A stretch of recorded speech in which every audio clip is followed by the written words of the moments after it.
చూసినా ఇప్పుడు అందరూ గట్ హెల్త్ గురించి మాట్లాడుకుంటున్నారు.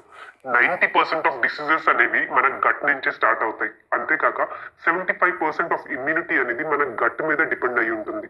అసలు ఈ గట్ హెల్త్ అంటే ఏంటి? అందరూ దీనికి ఎందుకు అంత ఇంపార్టెన్స్ ఇస్తున్నారు? అలాగే మీ గట్ హెల్త్ ని ఇంప్రూవ్ చేసుకోవడానికి కొన్ని టెక్నిక్స్ ఈ వీడియోలో మనం చూసుకుందాం. గట్ అంటే మనకి మౌత్ నుంచి యానస్ వరకు ఉండే మొత్తం ఎలిమెంటరీ కెనాల్ ని గట్ అంటారు. వీటిలో మనకి oesophagus, stomach, small intestine, large intestine ఇవన్నీ ఇంక్లూడ్ అవుతాయి. వీటిలో ఉండే బ్యాక్టీరియానే గట్ మైక్రోబయోమ్ లేదా గట్ బ్యాక్టీరియా అంటారు. ఈ గట్ బ్యాక్టీరియాని బ్యాలెన్స్ గా ఇంకా హెల్దీగా ఉంచే ప్రయత్నమే మనకి గట్ హెల్త్. అసలు మనం సన్నగా ఉండాలా, లావుగా ఉండాలా, లేదా మన ఫేస్ మీద పింపుల్స్ ఉన్నాయా, మనకి digestive issues like gas, constipation, bloating ఉందా, లేదా స్ట్రెస్, ఇంకా skin diseases, psoriasis, hormonal imbalance ఇవన్నీ కూడా మన గట్ హెల్త్ మీద డిపెండ్ అయి ఉంటాయి. మనం పుట్టినప్పటి నుంచి ఈ గట్ బ్యాక్టీరియా అనేది ఉంటుంది. యూజువల్ గా నార్మల్ డెలివరీస్ లో పుట్టిన పిల్లలకి తల్లి యొక్క వెజైనా నుంచి ఈ మంచి బ్యాక్టీరియా ట్రాన్స్ఫర్ అవుతుంది.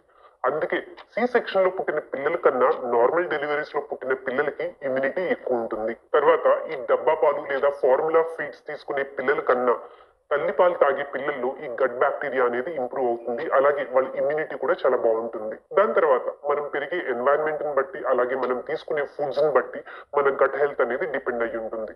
అసలు ఈ గట్ బ్యాక్టీరియా అనేది మనం తీసుకునే ఫుడ్స్ ని బ్రేక్ డౌన్ చేసి మనకి న్యూట్రియంట్స్ అందిస్తూ మిగిలిన వేస్ట్ ని బయటికి పంపించేస్తుంది. ఇప్పటి కాలంలో మన గట్ హెల్త్ ని కాపాడుకోవడం చాలా ఇంపార్టెంట్. ఎందుకంటే ఇప్పుడున్న లైఫ్ స్టైల్, ఈటింగ్ హ్యాబిట్స్ ఇవన్నీ కూడా మన గట్ బ్యాక్టీరియాని చాలా డ్యామేజ్ చేసేస్తున్నాయి. ముఖ్యంగా మనం తీసుకునే ఈ junk foods, artificial colours, preservatives, high sugary foods, ఇంకా ల్యాక్ ఆఫ్ స్లీప్, యాక్టివిటీ ఇవే కాక యాంటీబయాటిక్స్ కూడా మన గట్ హెల్త్ ని చాలా డ్యామేజ్ చేసేస్తున్నాయి. అసలు మనకి ఏమైనా చిన్న దగ్గు కానీ, జలుబు కానీ, జ్వరం కానీ వస్తే వెంటనే యాంటీబయాటిక్ వేసేసుకుంటాం. నెక్స్ట్ టైం ఒక 2 days టాలరేట్ చేసి చూడండి. ఎందుకంటే ఈ యాంటీబయాటిక్స్ అనేవి మన గట్ బ్యాక్టీరియాని చాలా డ్యామేజ్ చేసేస్తాయి. వాటిని మళ్ళీ బ్యాలెన్స్ లో తీసుకురావడానికి అది చాలా టైం పడుతుంది. ఇవే కాక high stress levels, high intake of sugar, ఇంకా స్మోకింగ్, ఆల్కహాల్ ఇవన్నీ కూడా మీ గట్ బ్యాక్టీరియాని డ్యామేజ్ చేసేస్తాయి. ఇప్పుడు మనం గట్ హెల్త్ ని ఇంప్రూవ్ చేసుకునే టెక్నిక్స్ చూసుకుందాం. వీటిలో ఫస్ట్ మీ ఫుడ్ హ్యాబిట్స్ ఇంకా లైఫ్ స్టైల్ ని ఫిక్స్ చేసుకోవాలి.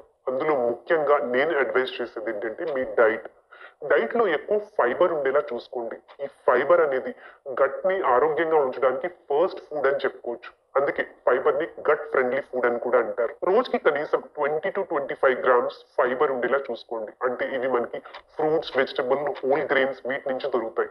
కనీసం రోజుకి 2 ఫ్రూట్స్ తీసుకోవడానికి ట్రై చేయండి. అలాగే కూర ఎక్కువ పెట్టుకోవడానికి ట్రై చేయండి. మీ డైట్ లో ఎక్కువ ప్రోబయోటిక్ ఫుడ్స్ ఉండేలా చూసుకోండి.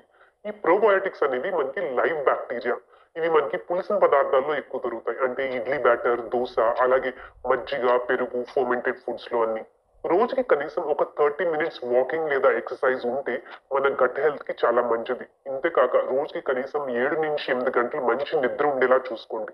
ఇవన్నీ కూడా మన గట్ హెల్త్ ని ఇంప్రూవ్ చేస్తాయి. ఇంకొక ఇంపార్టెంట్ విషయం ఏంటంటే హై ఇంటేక్ ఆఫ్ షుగర్ అనేది మన గట్ లోని బ్యాక్టీరియాని డ్యామేజ్ చేసేస్తుంది. అంతేకాక మన బాడీలోని ఇన్ఫ్లమేషన్ పెంచేస్తుంది. So high sugary foods like sweets అని, చాక్లెట్స్, కూల్ డ్రింక్స్, అలాగే ప్యాక్ ఫ్రూట్ జ్యూసెస్ ఇవన్నీ కూడా అవాయిడ్ చేసేయండి. ముఖ్యంగా పిల్లలకి ఇవన్నీ అవాయిడ్ చేయడం వల్ల వాళ్ళ ఇమ్యూనిటీ కూడా పెరుగుతుంది. అలాగే గట్ హెల్త్ కూడా బ్యాలెన్స్ లో ఉంటుంది. మీకు ఒక చిన్న ఎగ్జాంపుల్ చెప్తాను. ప్రపంచంలో కొన్ని బ్లూ జోన్స్ అని ఉన్నాయి. వీటిలోని ప్రజల లైఫ్ ఎక్స్పెక్టెన్సీ అనేది చాలా ఎక్కువ. అలాంటిదే ఒకటి మనకి జపాన్ లో ఉన్న ఓకినావా అనే ప్రాంతం. ఇందులో ప్రజలు ఎక్కువ కాలం జీవిస్తున్నారని పరిశోధనలో తేలింది. రీసెర్చర్స్ ప్రకారం ప్రపంచంలోనే ఈ ఓకినావా అనే ప్రాంతంలోని ప్రజలకు మంచి గట్ హెల్త్ ఉందని తేలింది. ఎందుకంటే వీళ్ళు ఎక్కువ వెజిటేరియన్ డైట్ తీసుకుంటారు. అలాగే సోషల్ గ్యాదరింగ్స్ లో ఇన్వాల్వ్ అయ్యి ఏ స్ట్రెస్ లేకుండా ఉంటారు. సో ఒకవేళ మీరు ఈ గట్ హెల్త్ ని సీరియస్ గా తీసుకోకపోతే కనుక మీరు చాలా సీరియస్ హెల్త్ కండిషన్స్ ని ఫేస్ చేయాల్సి వస్తుంది. So take care of your gut health.